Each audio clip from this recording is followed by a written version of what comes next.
और पत्रकार आज एक बार फिर से आपके फतेहपुर में इस उपचुनाव के सिलसिले में आना हुआ। जैसा कि मुझसे पहले भारतीय जनता पार्टी के हमारे यहाँ के प्रत्याशी और राकेश खांडे जी ने बात कही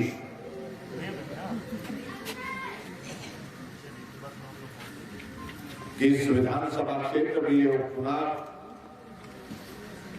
जो होने जा रहा है, स्वाभाविक रूप से इससे बहुत बड़ा संदेश प्रदेश में मिल जाएगा।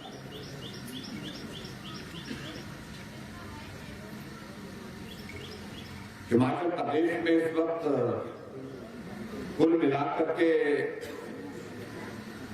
3 विधानसभा के और 1 लोकसभा के उपचुनाव हो रहे हैं। लगभग 20 विधानसभा क्षेत्र चुनाव के दौर में से गुजरे और मैं इस बात को कह सकता हूं कि मैं सभी विधानसभा क्षेत्रों में जाकर के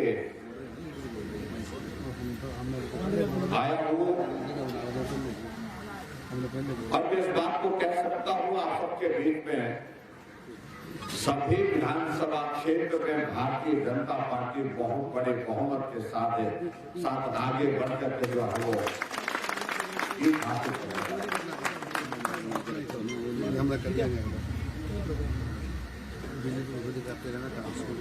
विधानसभा क्षेत्र में चुनाव से पहले भी मेरा आना हुआ, कुछ बातों का जिक्र उस वक्त हमने किया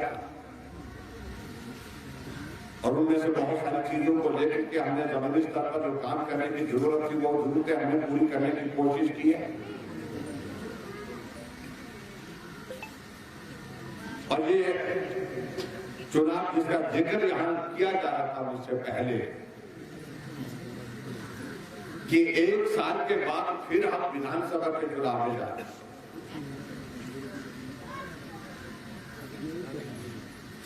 क्योंकि जनरल इलेक्शन 1 साल के बाद होना तय है और इसलिए हिमाचल प्रदेश में मैं जहां देख रहा हूं ये 1 साल का समय हम आपसे क्यों मांगे। हम आपके बीच में सिर्फ एक बात कहने के लिए अगर आप देख रहे हैं कि 4 वर्षों में यहां पर काम नहीं हुआ, विकास नहीं हुआ, कमी रह गई, कसर रह गई, आप मुझे 1 वर्ष दीजिए, 4 वर्ष की कमी हम पूरा करके देंगे।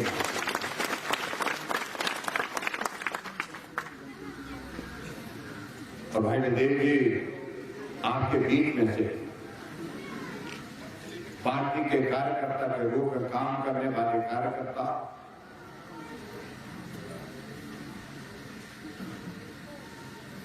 कोई राजनीतिक पृष्ठभूमि नहीं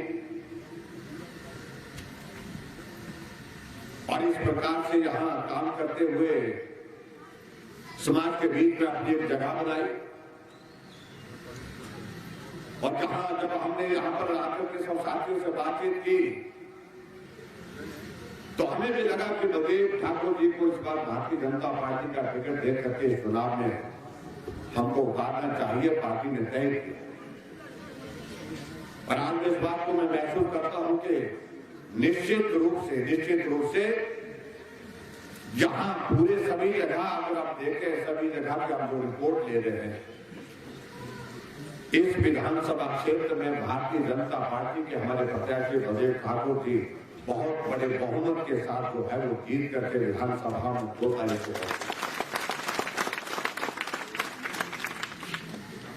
जहां कांग्रेस के नेता पूर्व में सुजान सिंह ठाकुर थे, आज नहीं है, हमें हमारी संवेदना है उनके साथ। लेकिन मैं एक बात मैं जरूर कहना चाहूंगा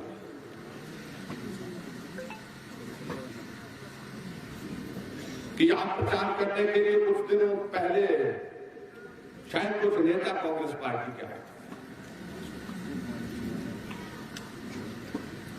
हिमाचल प्रदेश में हमारे स्टार प्रचारक कौन होंगे, भारतीय जनता पार्टी ने अपने 20 नाम तय किए, उसमें पार्टी के प्रदेश के पदाधिकारी, पार्टी के अध्यक्ष, मुख्यमंत्री, मंत्रीगण सब लोग उसमें शामिल किए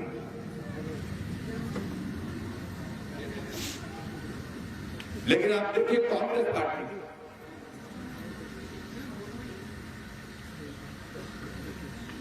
पार्टी ने अपने प्रचार के लिए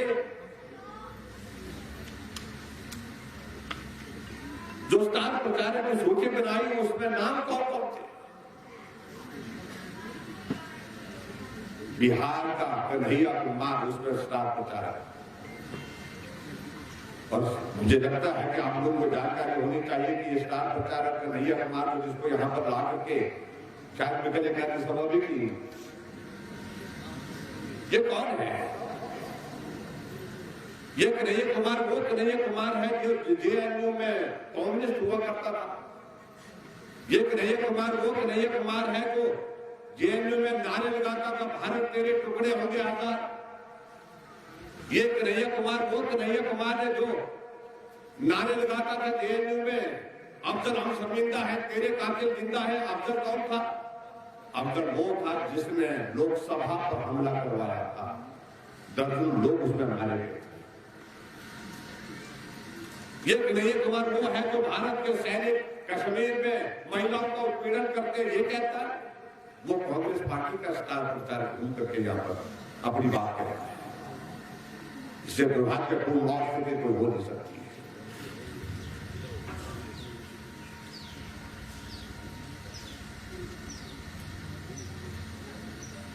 इसलिए कांग्रेस की स्थिति पूरे देश भर में क्या बन गई, इस बात को आप समझ सकते हैं, अच्छी तरह से समझ सकते हैं। आज यहां हमारे बीच में जहां मुद्दा उठाने की कोशिश कर रहे हैं, बात कह रहे हैं, वो कोरोना के बारे में यहां करने की बात कर रहे थे। कहने तो हमारी सरकार के 4 वर्ष का कार्यकाल पूरा हुआ, लेकिन ये सच्चाई है कि 4 वर्ष में से 2 वर्ष तो कोविड के दौर में गुजर गए। अभी भी हम पूरी तरह से उससे बाहर निकले की स्थिति में हो पा रहे, लेकिन फिर भी उसके बावजूद मैं इस बात को जरूर कहना चाहूंगा कि कोविड मैनेजमेंट की अगर बात आती है, पूरे देश भर में हिमाचल प्रदेश ने बेहतरीन काम किया है, बेहतरीन काम करने की कोशिश।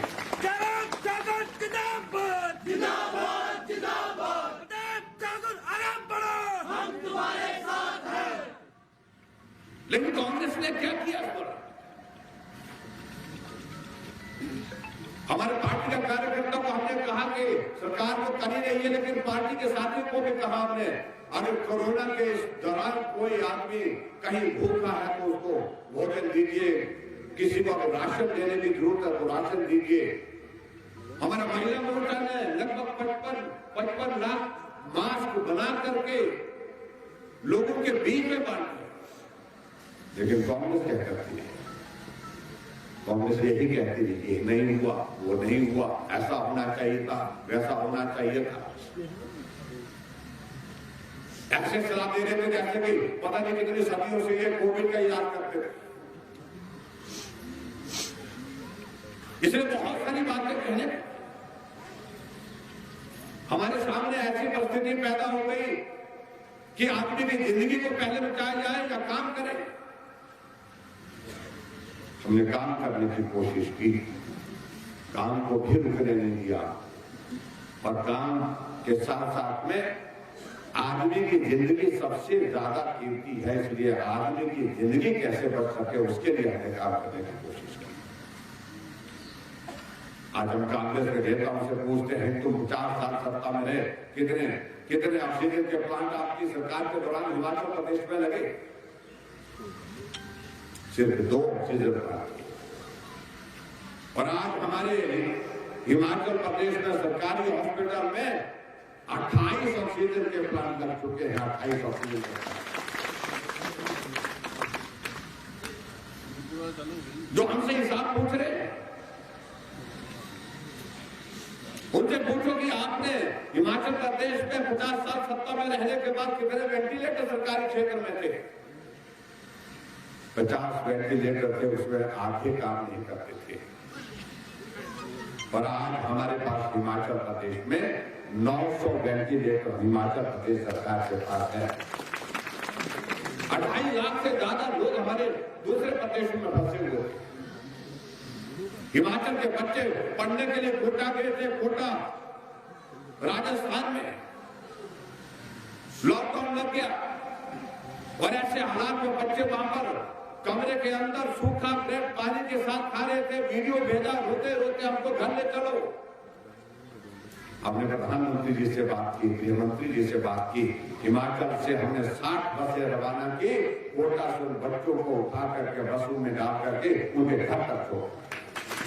एक बार भाजपा, बार बार भाजपा, जनाब कागज जिंदाबाद, जिंदाबाद, जिंदाबाद। 5,000 से ज्यादा नौजवान हमारे गोवा में काम करने के लिए गए थे, होटल रेस्टोरेंट में। कभी सोचा था काम में कि हिमाचल के इतने बच्चे जाकर के वहां पर भी काम करते होंगे गोवा में। होटल बंद हो गए, रेस्टोरेंट बंद हो गए और उन बच्चों ने वहां से कहा कि हमारे लिए कोई इंतजाम किया जाए। मैंने वहां के मुख्यमंत्री से बात की, उनके लिए खाने का इंतजाम किया, रहने का इंतजाम किया और अंत में मैंने वहां से 5 स्पेशल ट्रेनें गोवा से चलाई और उन 5,000 बच्चों को घर तक छोड़ दिया। हम तो काम करते थे और कांग्रेस के नेता से भाषण देते थे। यहां जिक्र हो रहा था वैक्सीन का। कई जगह कांग्रेस के लोग बोल रहे हैं कि एक काम तो बताओ जो जयराम ठाकुर ने किया है, जो भाजपा की सरकार ने किया है। हमने पहले ही अनाउंस कर दिया कि हम हिमाचल प्रदेश में फ्री ऑफ कॉस्ट बिना पैसे के वैक्सीन लगाएंगे। 400 करोड़ रुपए खर्च होने वाला था। हमने कहा हम उस पैसे को खर्चेंगे और उस पैसे को खर्च करके हम जो है आदमी की जिंदगी को बचाने की भी कोशिश करेंगे। लेकिन मैं आदरणीय प्रधानमंत्री नरेंद्र मोदी जी का आभारी हूं। उन्होंने हमारे आग्रह को भी स्वीकार किया। उसके साथ उन्होंने कहा आपको ये पैसा खर्च करने की जरूरत नहीं है, हम आपको मदद देंगे, हम फ्री ऑफ कॉस्ट आपको वैक्सीन देंगे। हिमाचल नहीं, पूरे देश में जहां कांग्रेस के शासन भी है, जहां कांग्रेस की सरकारें भी है, वहां पर भी नरेंद्र भाई मोदी फ्री ऑफ कॉस्ट जो है वो वैक्सीन लगा रहे हैं, वैक्सीन लग रही है। और यहां कांग्रेस के नेता विपक्ष के लोग कहते हैं कि हमने ये वैक्सीन नहीं लगाई, ये भाजपा की वैक्सीन है, इसको लगाने से बहुत बड़े साइड इफेक्ट्स होंगे। कहा कि इसके लगाने से आने वाली जनरेशन पर प्रभाव पड़ेगा। कई तरह की बातें कही ताकि लोग वैक्सीन न लगाएं। आदमी की जिंदगी बचाने के लिए हम प्रयत्न कर रहे हैं और उधर से वो कह रहे हैं कि इस वैक्सीन को मत लगाइए।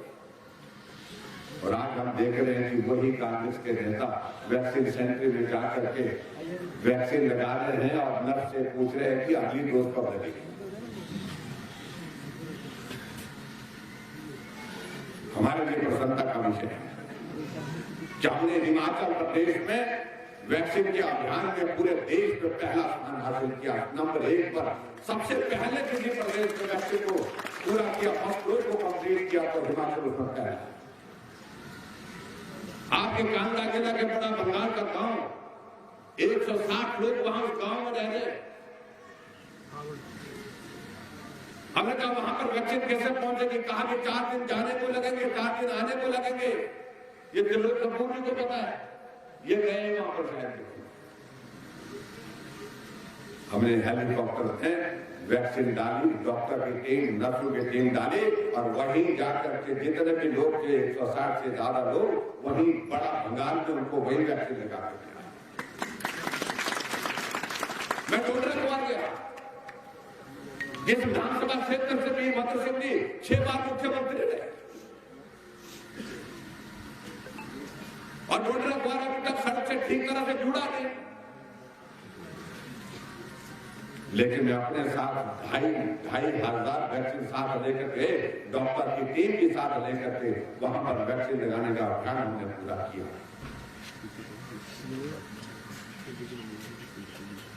इन बातों का जिक्र इसलिए कर रहा हूं, नहीं तो कांग्रेस के लोग एक तरह की बातें करने की कोशिश करते।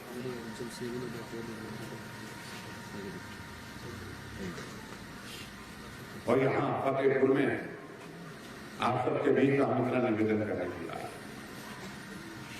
ये एक अलग तरह की परिस्थिति है जब चुनाव हो। ये उपचुनाव हमारे लिए बहुत महत्वपूर्ण है। हम आपसे फतेहपुर को मांगने के लिए आए हैं।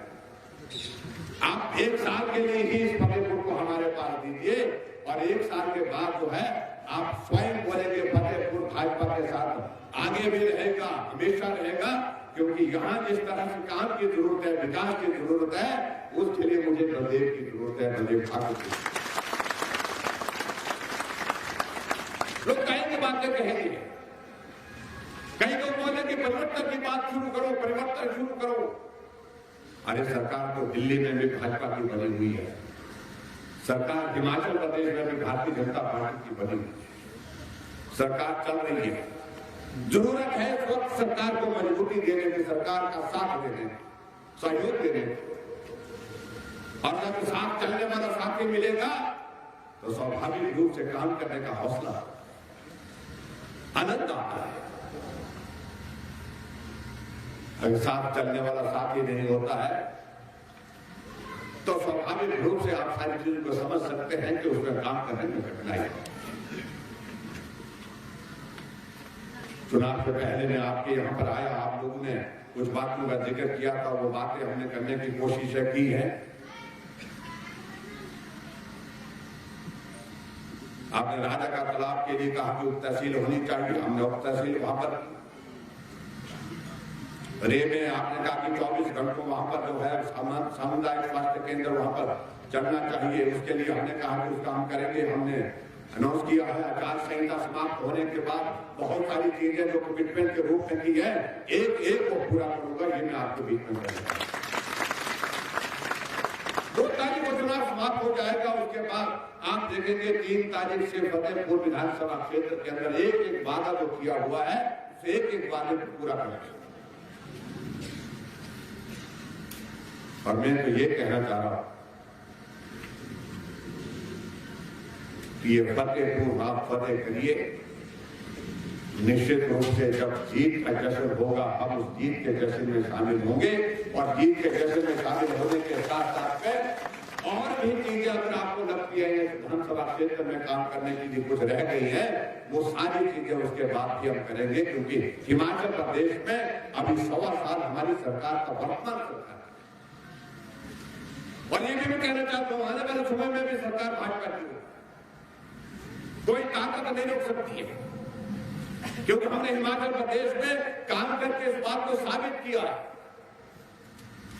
लोकसभा के चुनाव हुए, लोकसभा में हम जीते, 4 सीटें जीते। यहाँ किशन कपूर जी हमारे बीच में बैठे हैं, आज तक के इतिहास के सबसे ज्यादा वोटों से जीतने वाले किशन कपूर जी 4,80,000 वोटों से जीते।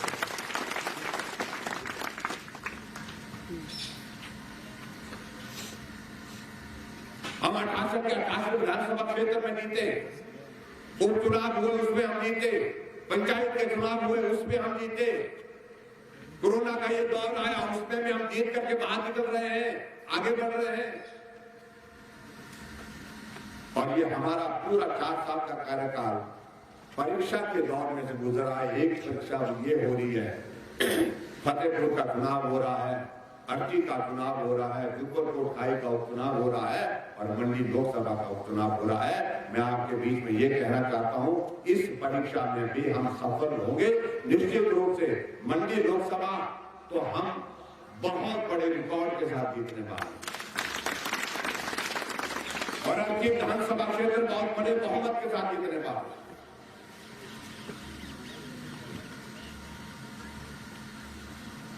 और यहां अगर आप फतेहपुर की अगर बात कहें, मैं आप सबके भरोसे इस बात को कह सकता हूं कि यहां पर भी जीत होगी, शानदार जीत होगी, हमारी पार्टी की जीत होगी। ये मैं आपको बीच में कहेगा, क्योंकि बदेव की जमीन से जुड़े हुए व्यक्ति हैं, सरल हैं, सीधे हैं, गांव के हैं। जैसा आप लोग जहां जिस तरह से बोलेंगे उस तरह से काम करने का स्वभाव बिल्कुल,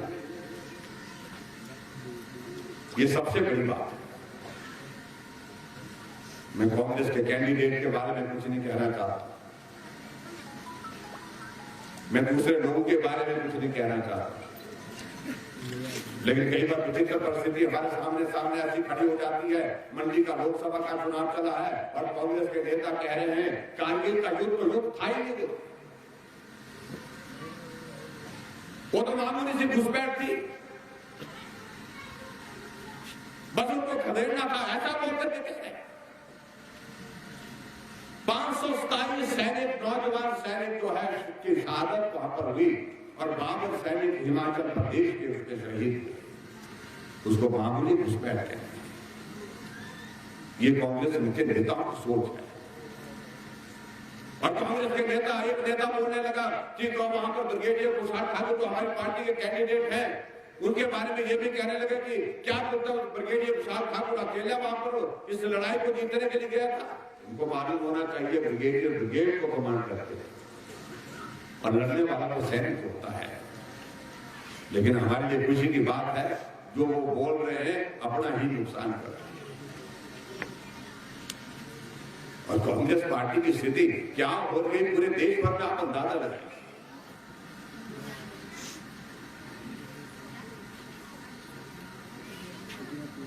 जिन राज्यों में सरकार होती थी वहां पर आज शिविर है की। अभी हाल ही में वेस्ट बंगाल का चुनाव को खाता नहीं बोल पाए। एक परिवार सरकार को, एक परिवार जो है पार्टी को चलाता है। अभी भी 3 दिन पहले सोनिया गांधी कह रही कि जो मैं करूंगी वही अंतिम होगा, मैं ही प्रधान हूं, मैं ही अध्यक्ष हूं, मेरे कहने के बिना कुछ नहीं होगा। लेकिन हमारी पार्टी ने निर्णय किया ये पार्टी कार्यकर्ताओं की पार्टी है, परिवारवाद को यहां प्राथमिकता नहीं होगी, निश्चित रूप से नहीं होगी। क्या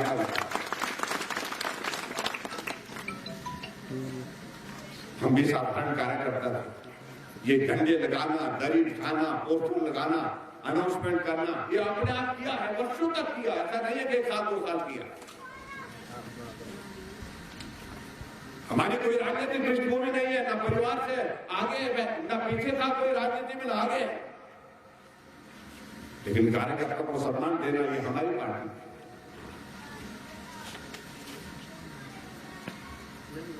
इसलिए मैं यहां कुछ नहीं उनके बारे में बोलना चाहता हूं। उनको परिवारवाद को किस तरह से वो करने की कोशिश कर रहे हैं। कुछ लोग सहानुभूति की बातें कह रहे हैं। सहानुभूति का विषय आता है, संवेदना का विषय आता है, उसमें हम भी साथ हैं। संवेदना हमारी भी है, लेकिन ये चुनाव सिर्फ संवेदना पर आधारित नहीं हो सकता है।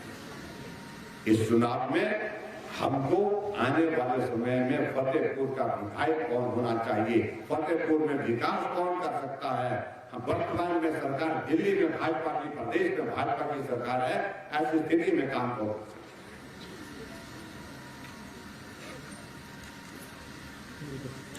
हमने हिमाचल प्रदेश में सरकार बनने के बाद गरीब लोगों पर फोकस किया कि गरीब का भला हो, उसके लिए कोई रास्ता निकले। हमने तय किया कि पहली कैबिनेट की बैठक में निर्णय किया कि बुजुर्ग लोग आते हैं हमारे पास, कागज देते हैं, कागज देकर के पेंशन के लिए आग्रह करते हैं, निवेदन करते हैं। हमने कहा ये कागज देने की आवश्यकता ही ना पड़े, एक नियम बना दिया। 70 साल जिसकी उम्र होगी उसके लिए हमने 1 साल पेंशन का प्रावधान कर दिया।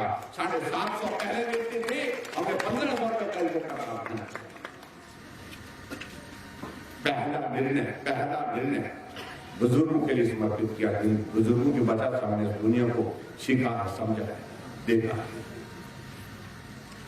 और माताओं के लिए हमने अभी एक और निर्णय लिया।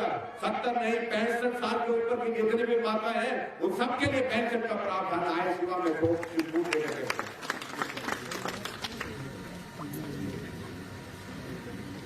हमने कहा गांव में गरीबी है, शहर में या बड़े लोगों के घर में गैस का जो है वो वहां पर सिलेंडर है, गैस वहां पर गैस खाना बनाने के लिए गैस होती है। हमने कहा गांव में होना चाहिए, गरीब आदमी के घर में भी होना चाहिए। और हमने हिमाचल प्रदेश में अपनी योजना चलाई। आदरणीय प्रधानमंत्री जी ने उज्ज्वला योजना के माध्यम से हिमाचल प्रदेश के लिए 1,36,000 गैस के कनेक्शन उस योजना के अंतर्गत मिले। लेकिन बहुत सारे परिवार उसके बावजूद भी रहे। हमने कहा बाकी की कमी हम पूरा करेंगे, और बाकी की कमी को पूरा करने के लिए 3,25,000 गैस के कनेक्शन भारतीय जनता पार्टी की सरकार ने, हिमाचल प्रदेश सरकार ने दिए। आज घर घर में गैस का चूल्हा, गरीब से गरीब आदमी की, और पूरे देश में हिमाचल पहला प्रदेश है जहां हर एक घर में गैस का चूल्हा पहुंचाने में हमारी सरकार सफल। हमने आगे बढ़कर के गरीब लोगों के लिए और किया। जब हमने हमारी सरकार बनी, मैंने अधिकारियों से पूछा, मैंने कहा गरीब आदमी अगर बीमार हो जाए उसके इलाज के लिए हमारे पास क्या योजना। अधिकारी एक दूसरे का चेहरा देखते हैं तो योजना तो कोई नहीं है। ऐसी मदद करने के लिए सीएम रिलीफ फंड से पैसा दे देते हैं, और पर सीएम रिलीफ फंड से कितने लोगों को पैसा दे दिया। अगर आदमी यहाँ पर फतेहपुर में बीमार हॉस्पिटल में पड़ा हुआ है तो मुख्यमंत्री तो शिमला है, सीएम रिलीफ फंड के लिए तो वहां जाना पड़ेगा। हमने कहा योजना बनाई, और आदरणीय प्रधानमंत्री जी ने आयुष्मान भारत पूरे देश भर के लिए की, और हमने कहा आयुष्मान भारत की तर्ज पर हिमाचल प्रदेश में हिमकेयर की शुरुआत की। और मुझे इस बात की खुशी है, गरीब आदमी का इलाज 2 लाख से ज्यादा गरीब लोगों का इलाज हमने मुफ्त में जो है हिमकेयर के माध्यम से करके उनका स्वस्थ करके उनको घर भेजा है। ये हमने अपने कार्यकाल में 2 साल के कार्यकाल जब से ये योजना थी, क्योंकि इस योजना को 2-2.5 साल हो गए,